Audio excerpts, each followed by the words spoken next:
Hey guys, it's Morgan, producer here at Decidedly. Before we get into today's episode, just a quick heads up. Due to a technical glitch, Sanger and Sean's audio quality isn't up to our usual standards on this one, but I promise you don't want to miss it. Our guest, Eason, absolutely killed it and his audio is crystal clear. So we ask for your understanding as we power through this small audio challenge, and we will be back to normal next week. Now, let's get into the episode.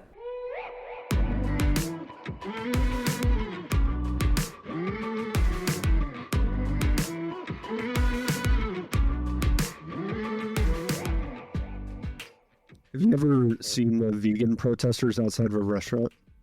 I've seen videos of the vegan protesters. You've never seen them? I've never seen them live. No. You know what they do? No. They will go outside of like a, steak restaurant, and they'll have a big screen TV that's like hanging around their neck. Like they're just holding this big screen TV. Okay.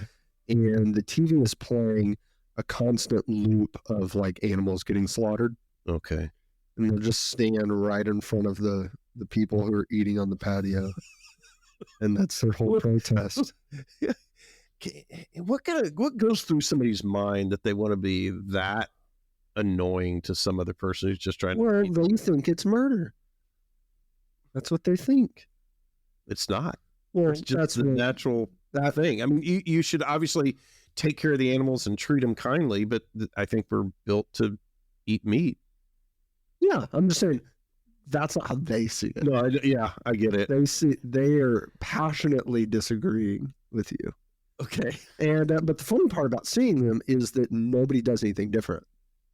I would think the type of people that are going to go out to a steakhouse or something and eat steak are going to just revel in the fact that they're annoying somebody like that. Yeah, it's kind of like an added bonus, I guess.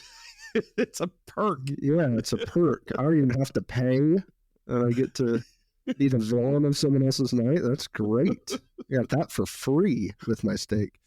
Yeah, the first time I ever saw that, I was in Santa Barbara. It was like outside of, a little, not even like a big fancy restaurant, just a regular, dining establishment, and they had a chicken video. It was people. It was, and it looked. I mean, it looked bad. It wasn't just normal. Yeah. Chicken meat harvesting. Right. It was like, they show you the worst looking chicken. Right. Everything about it. It was gross. Yeah. It wouldn't have disrupted my meal. No. By any means. But I feel like that happens on the coasts. That happens in New York. That happens in California. That would explain why I haven't seen I have never in Texas been out on the town and seen someone holding the big TV with the, PETA sponsorship. No, because they could just point across the street. They go, hey, right over there, they're killing the beef. Right down the street. Yeah, you can go to the source, actually. Yeah, you don't have to go. Yeah, you don't even have to. Yeah. You don't have to go. Or you never drive by the. I don't know why vegan protesters that accent. I don't think vegan protesters ever talk like that. No, it's not on par. No. But yeah, the last time I saw that, and I think the only time I ever saw that was in Santa Barbara. And the last time I was in Santa Barbara, I met our guest today, Eason. Bo was unrecruited out of high school, walked onto the football team at UC Davis. 4 years later, he started his career in the NFL as a top pick for the Houston Oilers. During his football career, Bo competed beside and against some of the greatest players of his generation. After his football career ended, he branched out into acting and wrote a one-man play called Runt of the Litter that went to Broadway. Now he's a speaker and leadership coach. He trains some of the most successful people in the world, athletes, artists, entrepreneurs, and C-suite execs on how to communicate for maximum impact and success. His book, There's No Plan B for Your A Game, is a national bestseller. We talked with Bo about the importance of physical and emotional grounding to improve your performance, the value of friendly competition, how we rise or fall to the level of our environments we choose, using the L10 rule for measuring progress, how the best leaders are captains, not superstars, outbehaving, not necessarily outperforming your competitors, and getting good at failure and recognizing it as an integral part of success. Stick around. Bo is a terrific storyteller. He's an entertaining character. I've personally learned a ton from him. I know you will too. My name's Sanger Smith. I'm with my dad, Sean Smith, and this is Decidedly.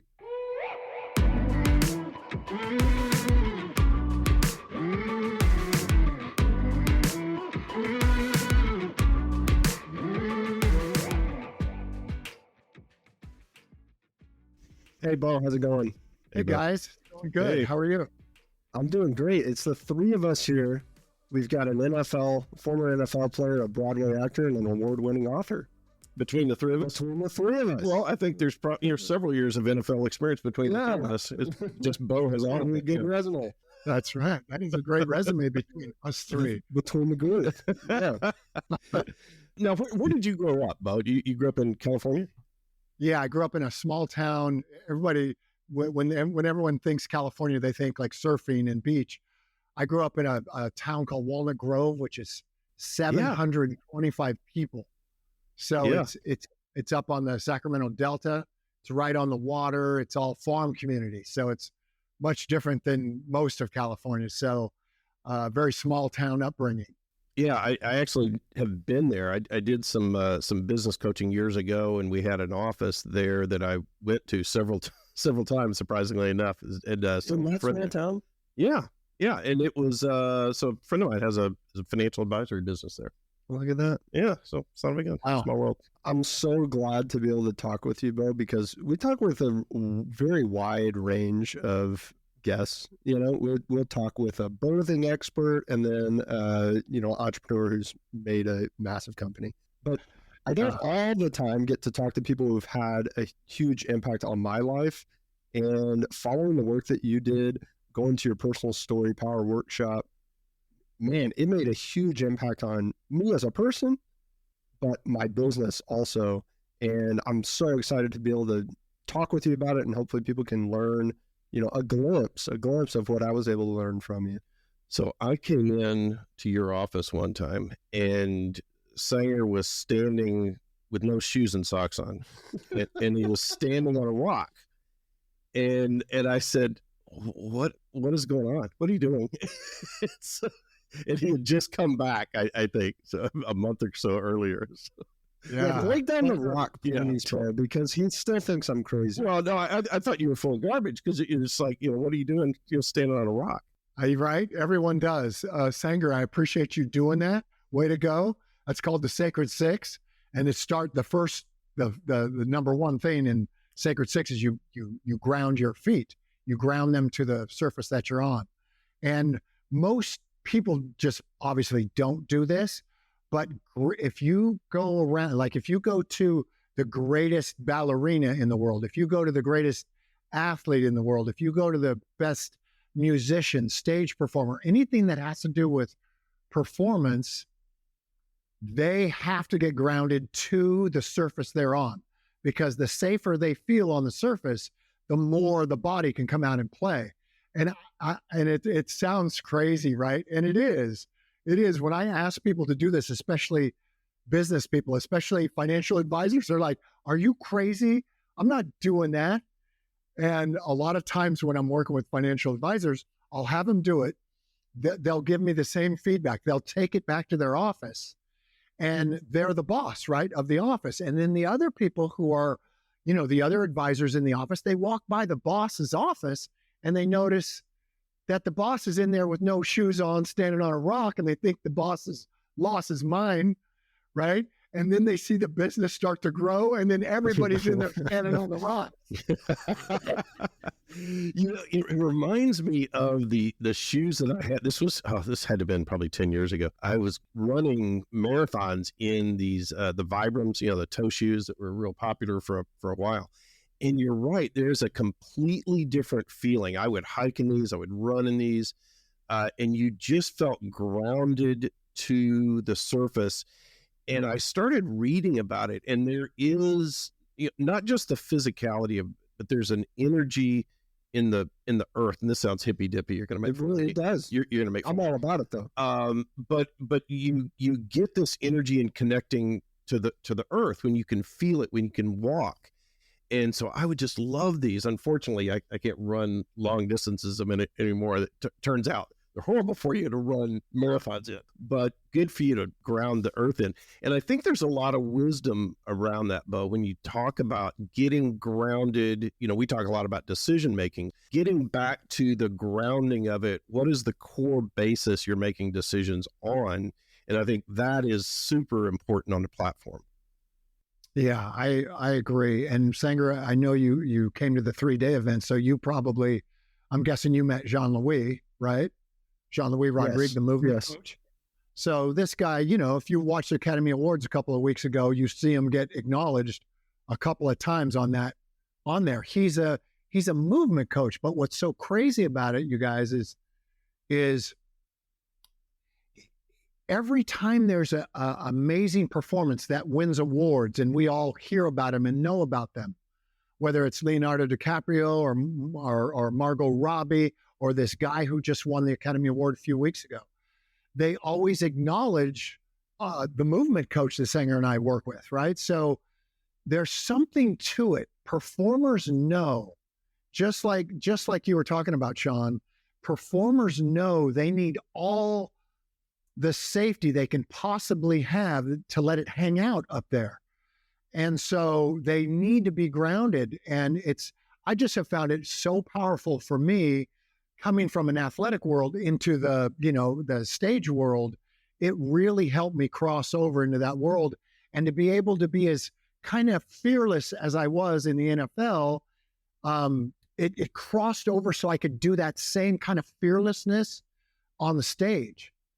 Because, when I first got on the stage, I was a little bit apprehensive. Like I didn't want to hurt anybody, or I didn't want to offend anybody.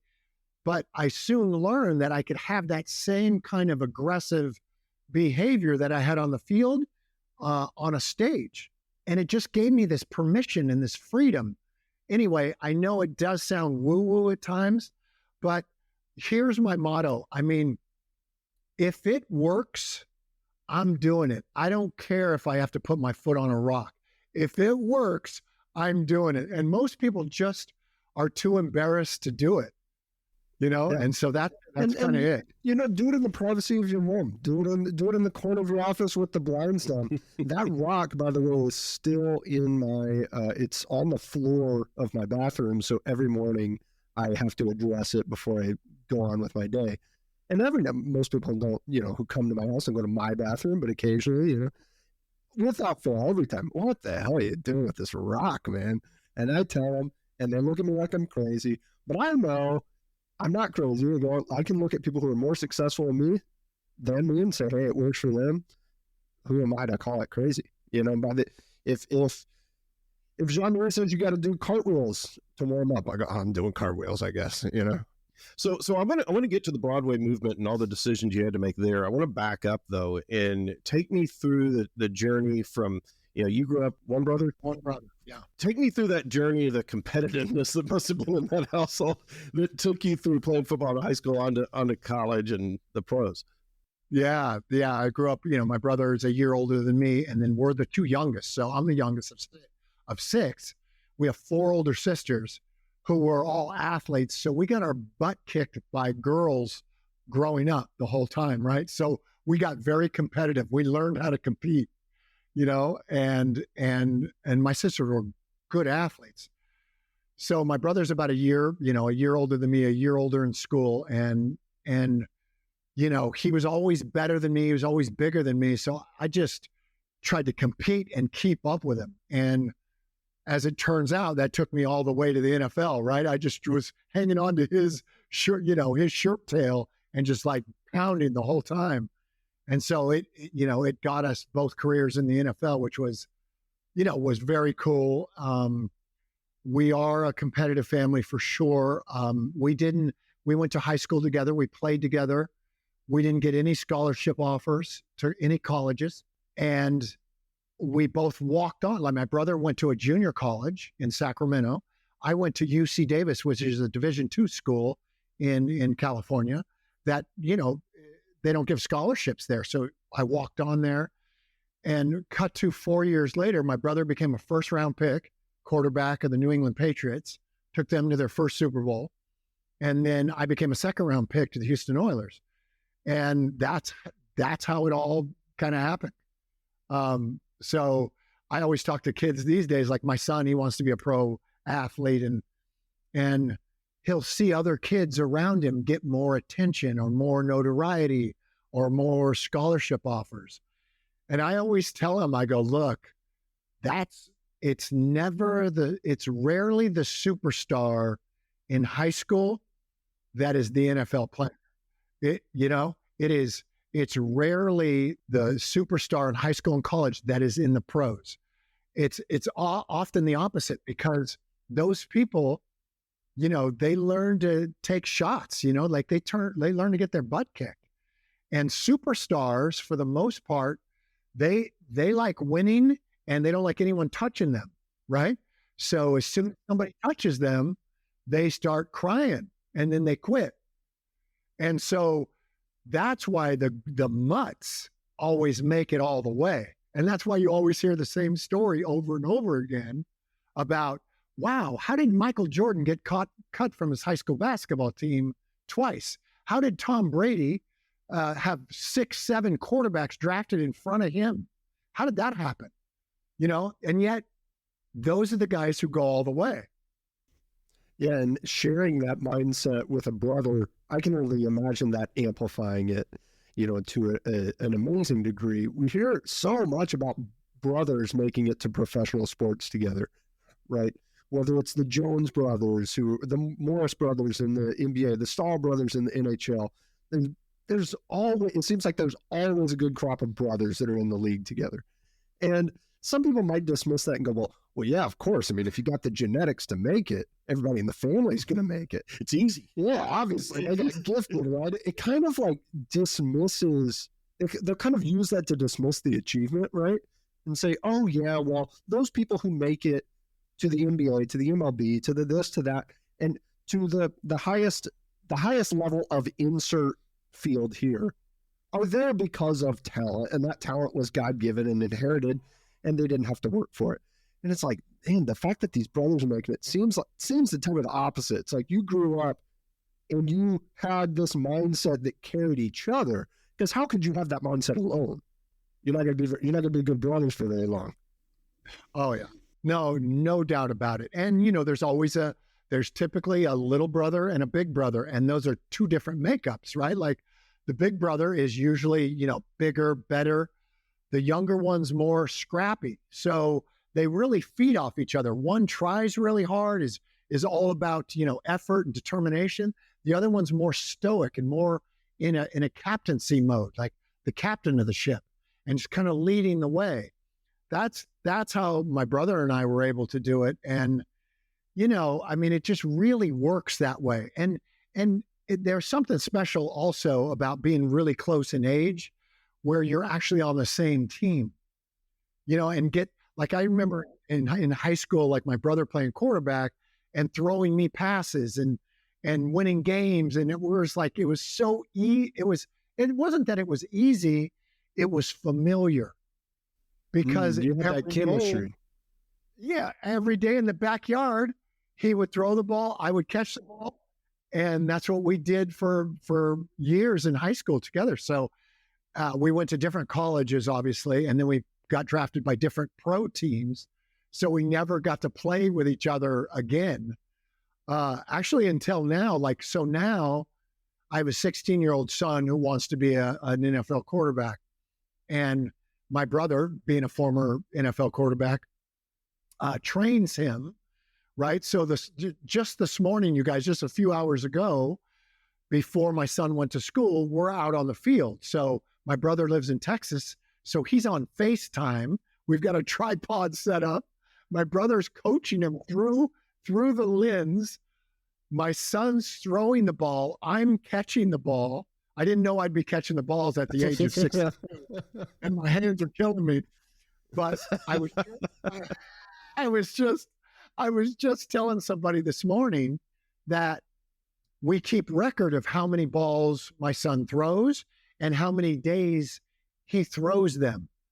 And so for the last 100 days, he has thrown just over 17,000 balls in the last 100 days. And I've caught a majority of those balls, right? So my hands are like, my whole life has been catching balls. I mean, it's from my brother, from my roommate in college, from now my son. So it's really fun, and it really bonds like my son with his uncle, who he wants to be like, and then I get to participate. Even though I was a defensive player, they let the defensive guy participate a little bit. And it's really fun. Ever for a moment do you say, "Man, come on, son, you couldn't have picked defensive back? That couldn't be your dream." Had to go to the corner. Yeah, to go to the other side. Yeah, we laugh about that all the time. They're all, because those two, quarterbacks, they're all the same. These quarterbacks, I've been around great quarterbacks my whole life. Like Hall of Fame quarterbacks, my whole life. They are kind of the same in their sense of humor. They have great sense of humor. They're funny. They're very like self-effacing. But the one thing they all have in common, you guys, is they make fun of defenders. If you play defense, they make fun of you the whole time. And so that's what my son and my brother do to me every morning. I'm reminded of being a defensive player. Yeah. And they're like, the odds are already stacked against the defense. And, yeah. They're like, what's he know? He's going to have to play defense. Those guys will bark after a parked car. I think there's two things that business owners can take away from the lessons that you just laid out. One is like, okay, what do I do? I don't have this brother that's going to take me to the NFL, right? Well, you can find that fully competitive relationship. And so for me, I don't have a business partner, but I have to work double time to find people in my industry that I can have that competitive relationship with. But it's friendly. I don't want an enemy. I don't want someone I'm trying to defeat necessarily. I want someone that I can measure my success to in a positive, healthy way, who's also going to lift me up. And when they're successful, I'm going to be more successful. When I'm successful, he's going to be more successful. I think that's huge for business owners. You don't have to have that brother that's, if you didn't luck out in childhood with a brother, like I don't have a brother. I don't have anyone in this industry who's trying to do what I'm doing that I'm related to. But I can make relationships with people who are going to go in that same direction. I think that's huge for business owners. A lot of people miss it. You know what? You're exactly right. Especially the environment that we live in, right? So we live in this environment that really is against competition. Like you'll watch the news or whatever, and they're like competition is a bad word. Well, listen. You and me would not be here if our ancestors didn't have a competitive nature, right? We would not be here. So I agree with you, Sanger, 100%. And I always, like when my kids are looking for teams to be on or classes to be in or training sessions to be a part of, I'm always looking for everyone else in that group to be a step and a half, 2 steps better than my kid. Ahead of my kids. Because if I could put my kid into an environment where they're a step behind everybody else, you know what you got then, because human nature will just rise to the occasion. So I think most people don't do that because they want to be the best in the group. They want to be the best in the class. I don't believe in that. I think you should totally put yourself like, my son would, when he first started playing like, little league and basketball, he's a little kid. We played him 2 years below everyone else. So if he was 2 years younger than everyone. Yes. And so he'd get his butt kicked. But that's what it takes. Because if you're the king at 10 years old, guess what? You're not going to be the king at 12. It's over. Because somebody's going to push back. There's probably a fine line between getting somebody in a position where they have to step up their game to compete versus getting demoralized, and that's the parents, fine tuning that, you're not going to put a kid in a bad situation, obviously.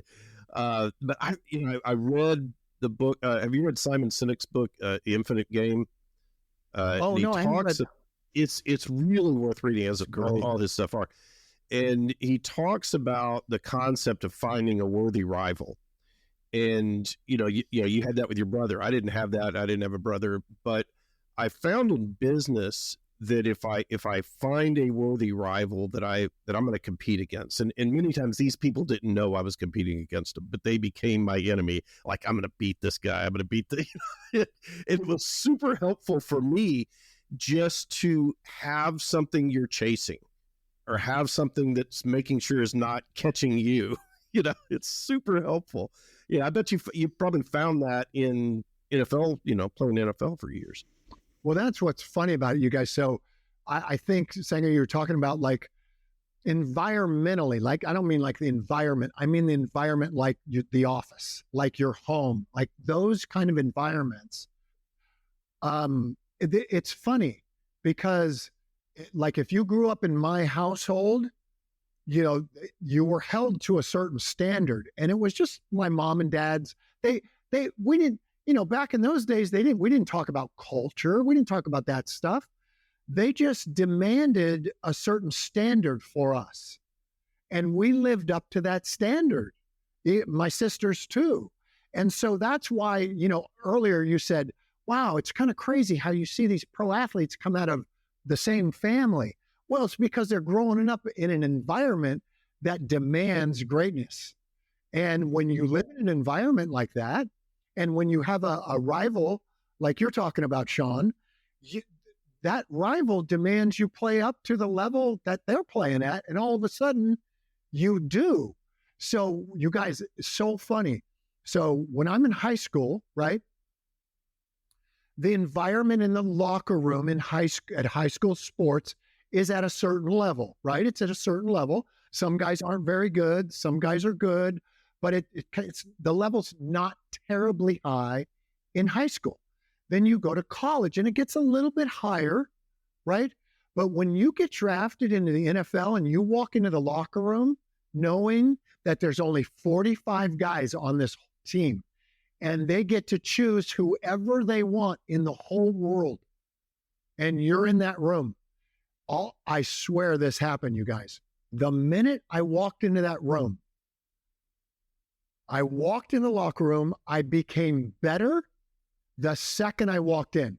I became faster. I became more aggressive. I became a pro. And I played up to the level of the pros that were in that locker room with me. Isn't that weird to say? Like, it happens that quickly. But you guys have felt that too. You walk into somebody's environment, somebody's office that holds a high standard, you could feel it. And then, as us humans are apt to do, we adapt to that new demanding situation, and we rise. And that's why you'll often find, like in your guys' business, you'll go into an office and you'll see that everybody is playing at a different level. You're like, wow, what is going on in here? And because if you enter that environment and you don't play at that level, you're just not going to feel comfortable there, and you're going to leave. Yeah, or you're going to choose to leave. Those people will. Yeah, you won't have to fire them; they'll leave. Yeah. I used to. Oh man, I would have the most uncomfortable conversations with some old business partners of mine.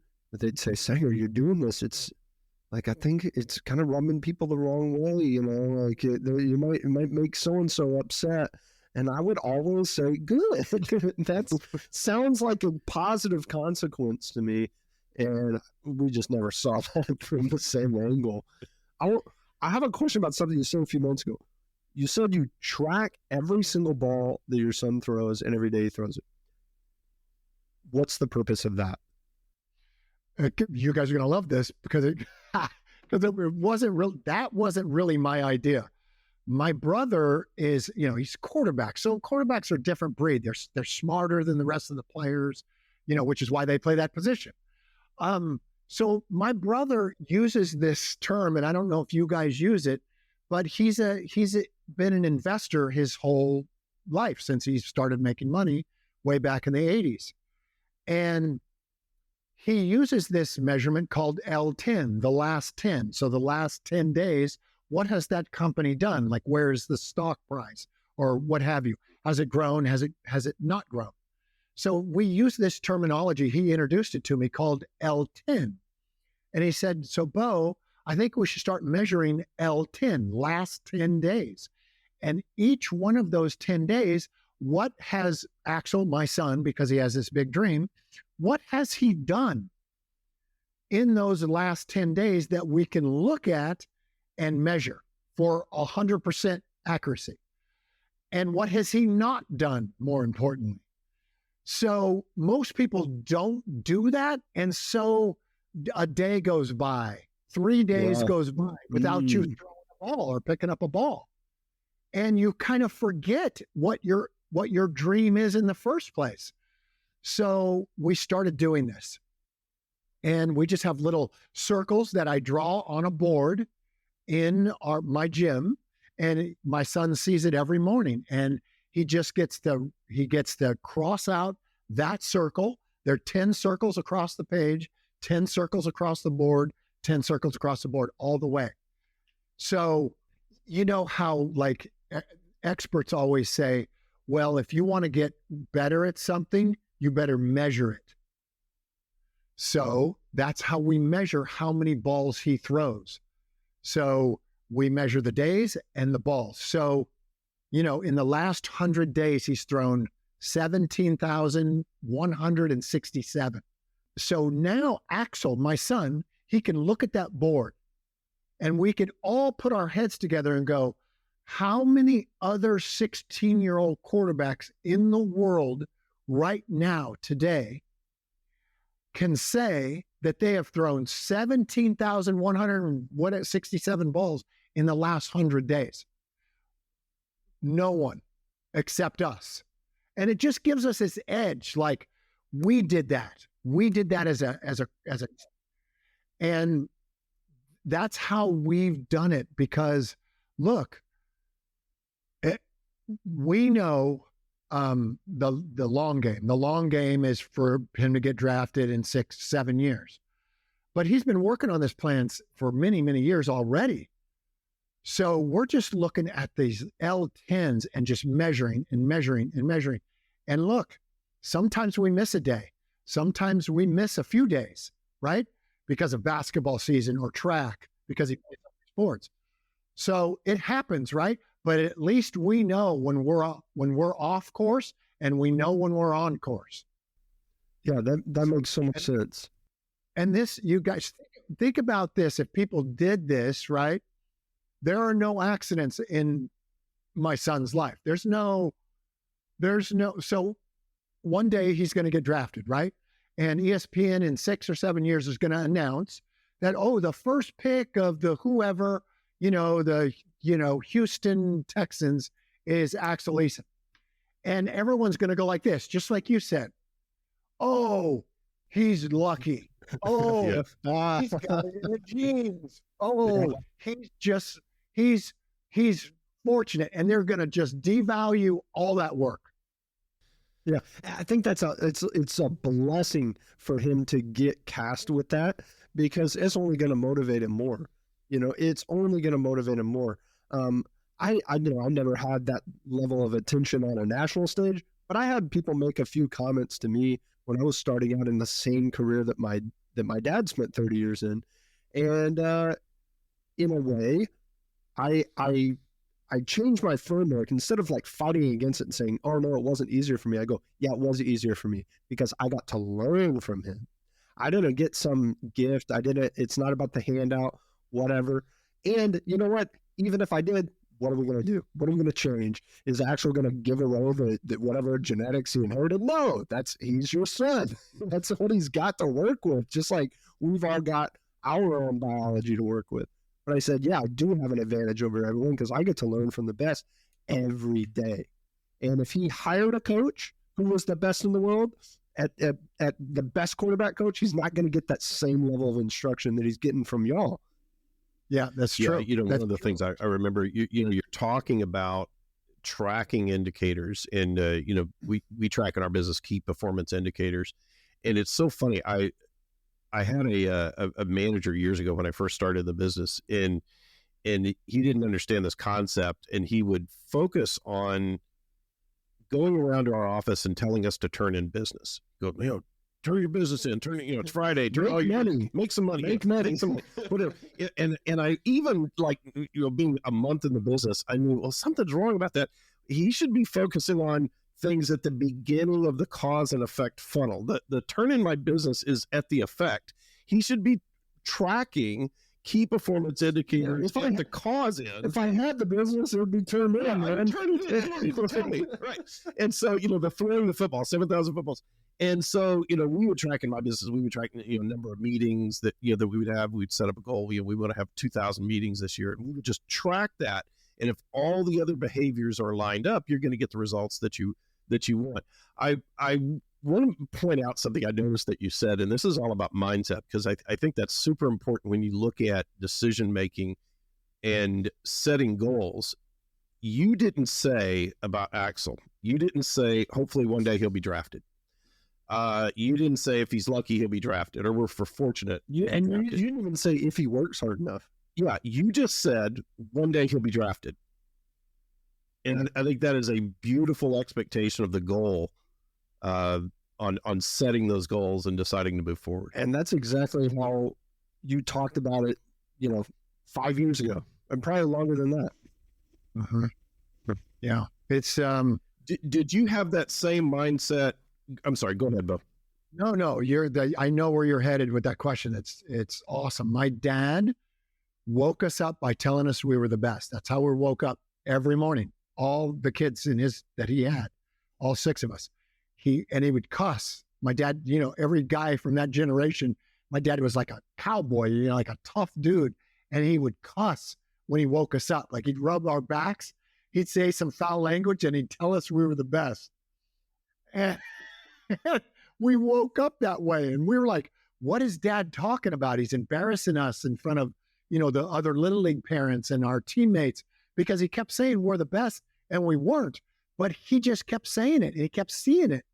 And then one day he was so certain that we were the best that I think eventually, after about 21, 22 years of hearing it, me and my brother just kind of surrendered to what he saw in us. We go, well, maybe he's right. I mean, he's half crazy, but maybe he's right. And it turns out, he was right. The certainty in which that, like, the certainty that you see people with, I find this really critical. I've had really great coaches in my life, and I've had really bad ones, and we all have, right? Really sucky ones and really just amazing people that saw us clearly. The ones that were not good coaches, they just couldn't see clear. The ones that were great coaches, they saw us clearly, and then they spoke us kind of into existence. They saw our greatness and they just kept noting it, kept talking about it, kept seeing it. And I think that's the new model, I think, of this term that we've kind of bankrupted called leadership.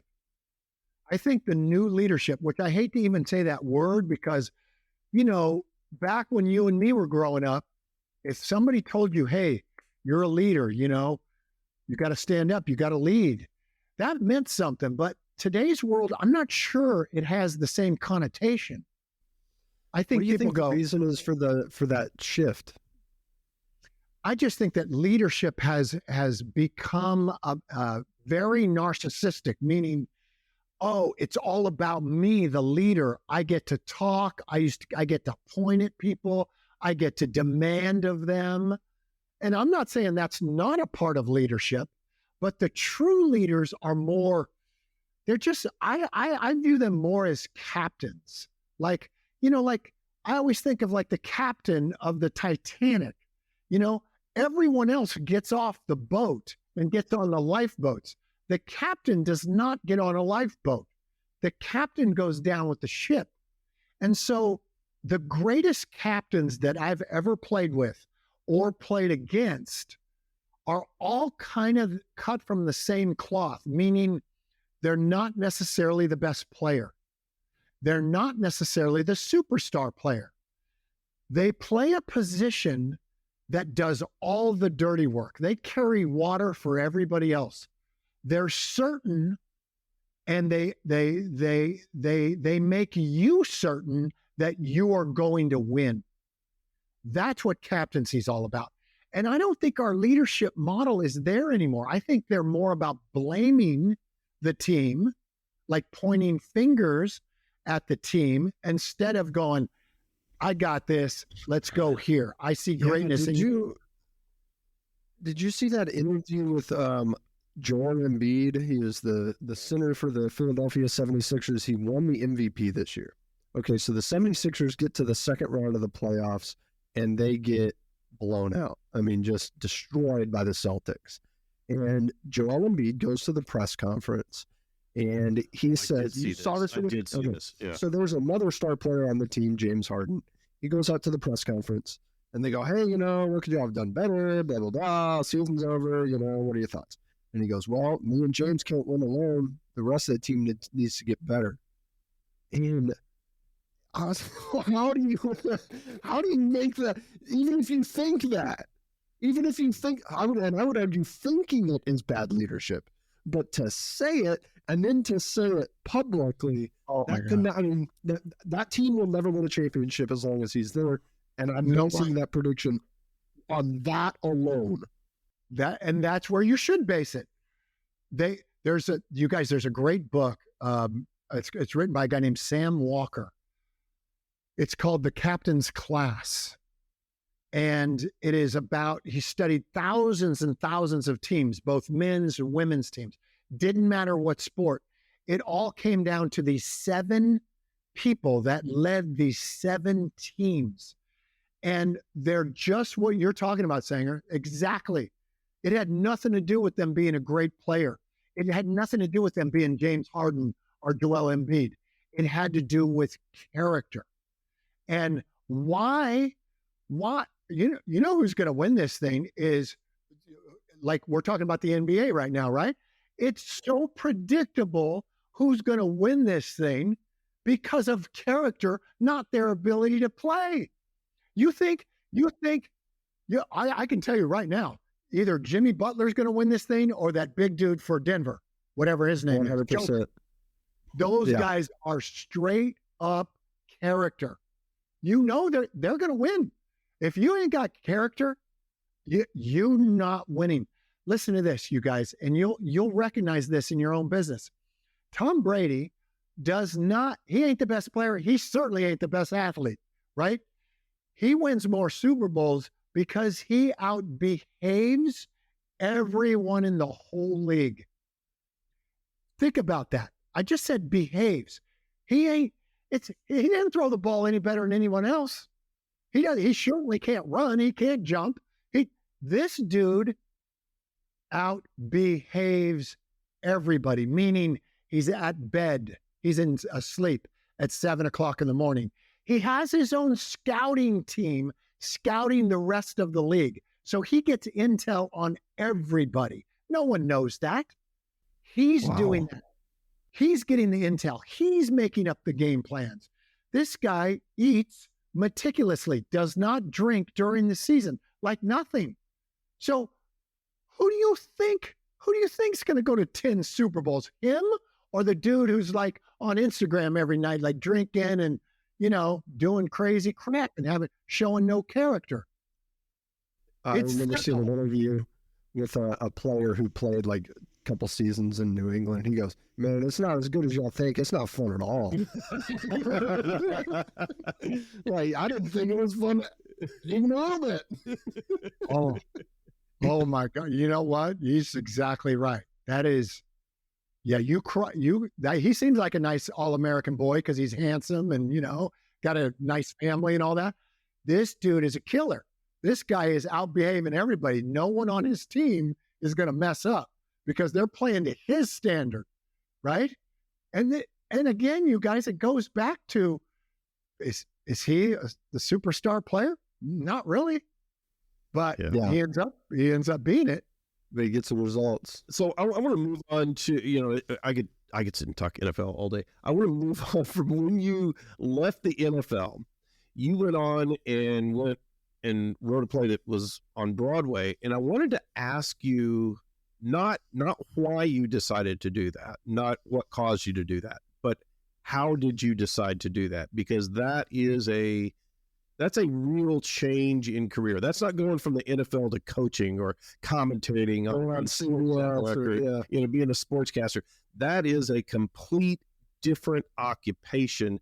How did you think about that decision? Yeah, great question. Wow, no one ever asked me that either. It's really smart. I was playing in the Orange Bowl. It was against the Miami Dolphins. It's like 87-ish. So they had a good team. Dan Marino was their quarterback. The Mark brothers, Mark Duper and Mark Clayton, were their receivers. Really good team. We're playing in Miami. I've had 6 knee surgeries up to this point, and I blow my knee for the 7th time. So in the game, and it was so loud in my ears, and it was 3 pops. It was like pop, pop, pop, like 3, like tree limbs breaking. And what happened? What happened was, just to hear. Yeah. And what happened was I broke my ankle and my leg, I broke my ankle, my foot, and blew my knee. That was the 3 pops. And I was laying at the bottom of this pile with about 6 dudes on top of me. And and I couldn't move because there were so many guys on top of me, but I could move my head. And I moved my head a little bit to the side like this. And I looked over and my foot was right next to my face. Oh. And I'm like, okay, that's about it, I think. But I guess the game's over. that made the decision for me. Now, it took me 2 years to put this next move into the world. Took me a couple of years to kind of figure out where I wanted to go. But it was that moment, because this is what I said to myself in that moment. I said, look, I've trained for 20 years to be the best in the world at this position called safety. And now I don't think I can do it anymore. So, and I was like arguing with God while I was on a stretcher being wheeled out. I was like having these arguments with God, like, how come? Why? Why would you take that away from me? That's the one thing I do best, is these legs can run. And you keep taking them away from me. Why are you doing that? And I thought, what could be my next career? And I'm still on the floor of the Orange Bowl, you guys. I'm still being wheeled off. And my life's passing before my eyes. And I'm thinking, you know what I do really well? I hurt people really well. Because you guys remember the safeties in the 80s, they were killers. Yeah. Right? You can knock anybody out. They didn't call penalties back then. So I said to myself, what I do well is injure people. I like to intimidate them. So I figured my next occupation was probably, in the civilian world, that was probably not going to turn out too well for me. So it's frowned on. Yeah. Right. It's frowned upon. Yes, exactly. I'm going to end up with an orange jumpsuit on. And so to avoid the orange jumpsuit, I said, you know what? I'm going to learn to express this body. I'm going to learn to express this thing like I do on a football field, but in a place where I can make money and have a living. And that ended up being in New York City. So it took me a couple of years to kind of formulate the whole thing. Then I moved to New York City and just started studying. And when I was a kid, I made my declaration. My dream was to be the best safety in the world. Well, I just did the same exact thing 20 years later. I said, I'm going to be the best playwright in the world. I'm going to be the best stage performer in the world. And I gave myself 20 years. That's the kind of window I gave myself. And so I saved all my football money. I went and I just trained. Now, it didn't quite take me 20 years, but it took me several years. But the principles remain the same. If you want to be the best safety in the world, it's the same principles as being the best playwright in the world. You just have to put it into your new occupation. So that's how that came about. It was due to fear. I was afraid that I was going to hurt people and end up, behind bars.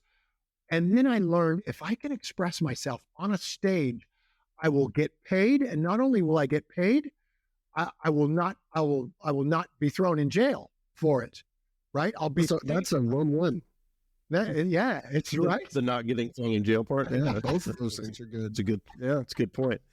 And When you say that the principles are the same, yeah. What do you between getting to the best of the the NFL, getting to the best of Broadway, what did you find were the common principles that sort of rose to the top for you? Yeah, always a declaration that I make. And I'm on my 5th one now because I'm 62 now. And I give myself anywhere from 10 to 20 years to achieve these, but they're always with the term the best in it. So the best safety, the best playwright, the best stage performer, best author, speaker, whatever it is, husband, whatever it is. The principles are the same. So for me to be the best safety in the world, I just looked at my life and I go, what do I need? And I go, I have to out-train everybody. I have to show up early. I have to stay late. I have to work on my back pedal. I have to sprint faster and better than anyone else. I knew those principles for sure to be that safety. I knew I had to be strong. So I just started putting those things together like that. So having a declaration, best safety in the world, best playwright in the world. Those are my declarations. Now, I like the term declaration, you guys, only because if I use the word goal or something like that, I like declaration because a declaration you can be the very next day after you sign the declaration, because that's what our founding fathers did. Like they declared that we're going to express our freedom in these ways, and you and me express those ways every day. Just right now, we're expressing our freedoms by what they wrote 250 years ago. So I like the term declaration. So that's a principle for sure that I put in. And I always put a principle in this. It's just my old schoolness.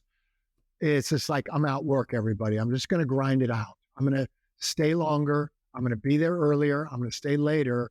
And I'm just not going to stop. I'm not going to quit ever. And eventually I'm going to be the last man standing. And that I found that worked for me in the NFL. Like there were so many safeties better than me when we started this journey. And by the time 1984 rolled around, I was the best at that position, right, in the world. So the principles work.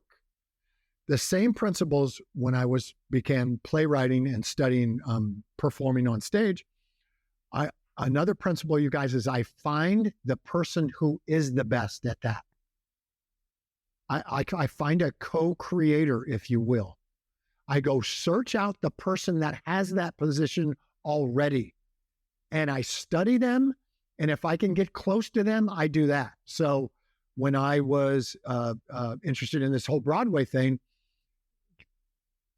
I went to every person in every one of my classes. So you guys imagine. So I've saved all my football money so I don't have to work. I can just take class after class after class after class. And I could pass up all the people who are ahead of me. And so I needed a mentor. So I went to everybody that I knew. And I said, who's the greatest on stage right now? And this was in 1990. And everybody at that time said, Al Pacino is the greatest on stage performer of our time. And I go, cool, where is he? How can I get him? How do I meet this Al Pacino? Yeah. And sure enough, you start asking those questions. You start to find that mentor. You find that co-creator, the person who's holding your mantle. And you go ask him, what the hell? I want what you've got. Can you help me? And I did that with Al Pacino, and he helped me. He was more than willing to help me because no one ever approached him with that with that question before. Isn't that I would crazy? think you'd be hitting up all the time. I would think a bunch of crazies would be. I'm imagining as you tell the story, bro. That I'm picturing Al Pacino go, "Oh my God, again." Another Hoo-ah. Yeah. And that's what I was expecting too, you guys. I go, look, Al, you must get hit up on this all the time, right? And he goes, no, you're the first. I always get hit up because somebody wants a shortcut. They want my agent. They want me to put him in a movie. They want my acting. He said, you're the first who said, look, I got time. I'm gonna train my ass off. Now, I don't know that he believed me, but 15 years later, he showed up in New York City at my play, a play that I'm the only guy in. I'm the guy who wrote it in New York, and he's sitting right in the damn fifth row. And he just, I mean, that's how it works. So I did that with safety. I did that with playwriting and stage performing. And then you guys, same thing. Because of the play, I got hired to write screenplays for like movie stars, right? But I'd never written a screenplay in my life. And I told him, I said, Leonardo DiCaprio and Tobey Maguire came to me. They said, hey, Bo, will you write a screenplay for us? I go, I don't write screenplays. I never written one before.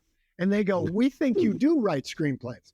And I'm like, and then go, and this is how much we pay our screenwriters. I go, I think I can write one. I think I just learned. Yeah. And so that's how I've done it. So I went, you guys, and I found the best screenwriter in Hollywood. The guy who wrote The Shawshank Redemption, the guy who wrote The Green Mile, the guy who wrote Saving Private Ryan. I went and got him and I said, help me. I have a dream. Did you find that there were commonalities in the advice that Al Pacino would have given you at the very beginning on how to be a great stage performer, and this other person told you on how to be a great screenwriter? Did you find commonalities fundamentally in what those two were telling you? Yep. One was, this is going to take a long time. That's first thing. And I think they were saying it to dissuade me. You know what I mean? Like, I remember saying to my sisters when I was 9, hey, I'm going to be an NFL player. And they laughing their butts off. Right. And I knew that I wasn't an NFL player yet. I knew I wasn't developed. I knew I didn't have muscle or speed or any of that yet. So I understood at a young age that timelines were a thing. Al Pacino, I said, Al, I want your mantle. Tell me what to do. He goes, Bo, I can tell you what to do, but that's like 15, 17 years. You're not going to do that. I said, I work well in those timelines. Just tell me. And he did, but he's half like, is this guy really going to do this? Same thing with the writer of Shawshank Redemption, Frank Darabont. He's like, Bo, do you really want to know what it takes to be the best screenwriter in the world? Do you really want to go through that pain and sweat and anguish? I go, yeah, I work well like that. I'm used to that. I like that process. And so that principle for sure. Here's what's so funny. I'm sure you guys see this every day. Everybody's so quick these days to be great. Like, I want to be great, but I don't want to spend any time trying to be great. I don't want to train for, I've heard people, they come up to me and they go, Bo, we hear that your son, wants to be this quarterback, right? Well, my son has the same dream as yours. So can he come along with you guys when you train? And I said, that would be great. We could use the company. And I say, well, pick your son up tomorrow at 5. And he'll go, great, that's fantastic, thank you. And then I say 5 a.m. And then he goes, oh, no, that's too early. And then I have to say to the parent, wait a second, you just told me your son has a dream, And now you're telling me he doesn't have a dream based on the hands of a clock. Is that correct? Is that what you're telling me? So people just are looking for a way out of their dreams. The one principle that I hope everybody that follows you guys gets is that, dreams sound ethereal, or they sound way off. They sound like woo-woo. I don't treat them like that. I start to become my dreams the day that I declare them. I start to be that dream, right? That way I'm being it. I'm behaving like Tom Brady. So Tom Brady was behaving like the best quarterback when he was a kid. No one else recognized him as being a great quarterback except him. He was behaving in a certain way, right? That makes him the best. Well, people go, well, bro, I don't have the time to do this or that. I'm like, what are you talking about? Where are you going? Where are you going so fast? Master this dream that you have. Become this dream that you have so that you can start being it on day one, not day 10 years into the future. So if you look at my son, he's 16 now, but he's been working on this dream, you guys, since he was like 6. So he's been behaving in a certain way for 10 years already, and he's only 16. Well, adults don't even do that because they want things faster. It's ridiculous. You can't become an NFL quarterback like that. You can't become a great financial advisor like that. You just can't. And where the heck, why do you have to go so damn fast? Like, where are you going? Are you going to die? Like, are you planning on dying in the next 10, 20 years? I'm not. The quicker I get there, the shorter this hard work, gets, the quicker the hard work gets over more, right? Yeah, people 100% are looking for an out. What do you think the key is in your life? Because you've demonstrated the ability to do this over and over and over again. What is the key to sticking with one path? Yeah. I often, my kids cry, quite often about their own commitments, right? Their own dreams. As they're growing up, they cry because they just can't do it. And they throw their hands up and they go, Dad, I can't do it. And then they bury their head on the sofa and they cry. And I get a little grin on my face because I know that's part of the process. I did the same thing. There wasn't a day that went by on these years heading toward being the best safety in the world that no one recruited me, you guys. How could this be? If I want to be the best safety in the world, no one, 350 colleges say no to me? How could this be? I got to invite myself to a college that doesn't give scholarships and plays Division II football. That's the only way anyone will accept me on their team. That part is what I teach my kids because I tell them there's only one way out of these dreams. You're going to you're going to have to quit your own dream that you have. You're going to have to quit your own creation. So you're the one who came up with this dream. And now you're going to have to say to yourself, you know what, dream? I quit. No one wants to quit on their own dream. And you got to let them quit, but it can only be for an hour. So in our house, what do you mean? There wasn't a day that passed, you guys, that I'd throw up my hands as a teenager in my, 18, 19, 20, where it looked like there was no way I was going to be able to achieve this thing. I've been working on it for so many years, and I was having knee surgery after knee surgery, and it was hurting me. And the whole time I would throw up my hands every day. I'd throw up my hands and go, I can't do it. I can't do it. And I'd fall on the ground, usually in the fetal position, and just yell at God and blame everyone for me not being able to fulfill on this dream that I've worked so hard for.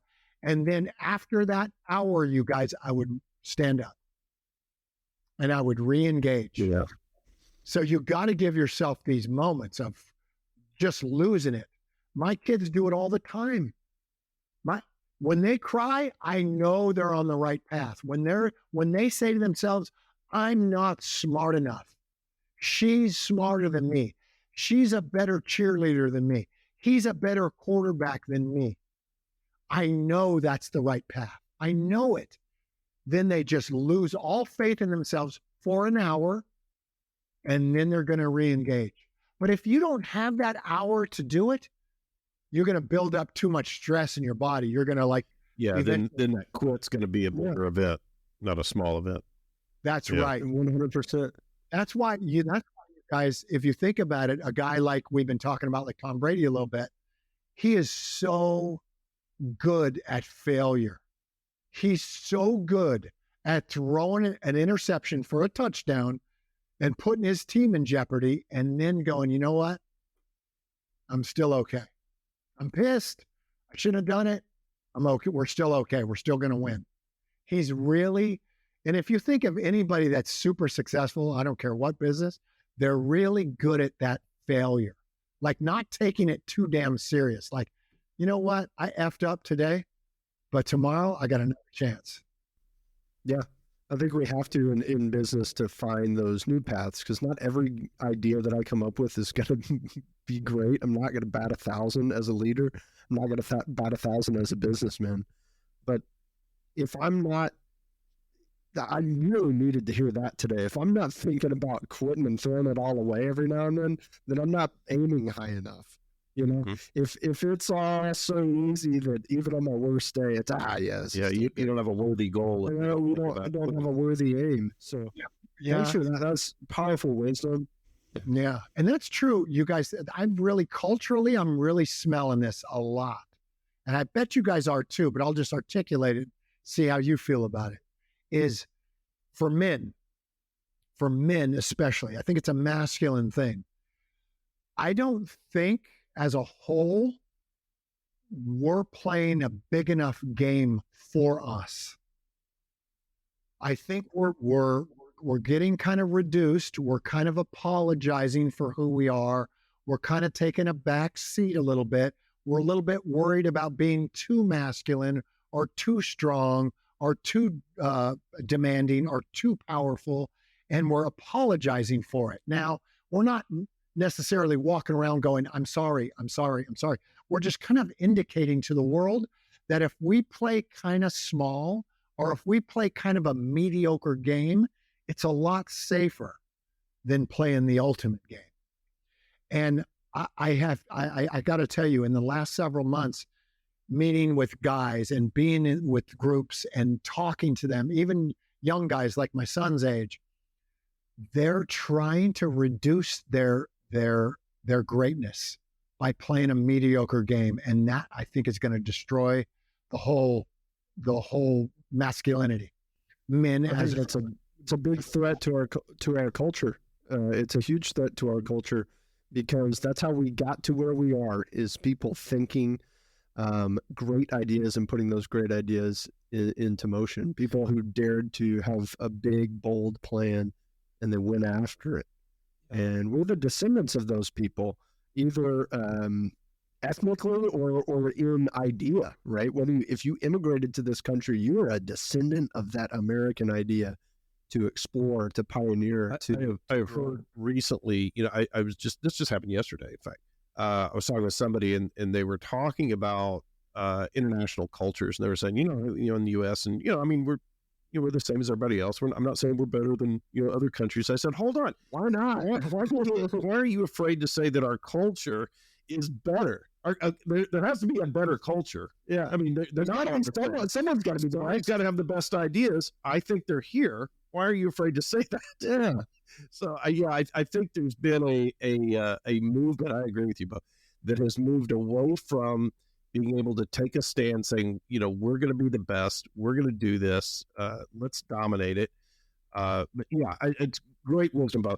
Let us know where people can find your work and the work that you're doing. Yeah.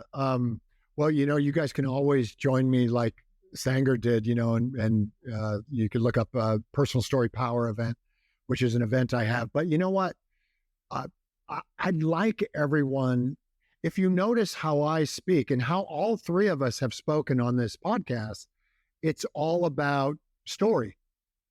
Like Sanger will tell a story, I'll tell a story, Sean will add in a story, and it's all giving us context.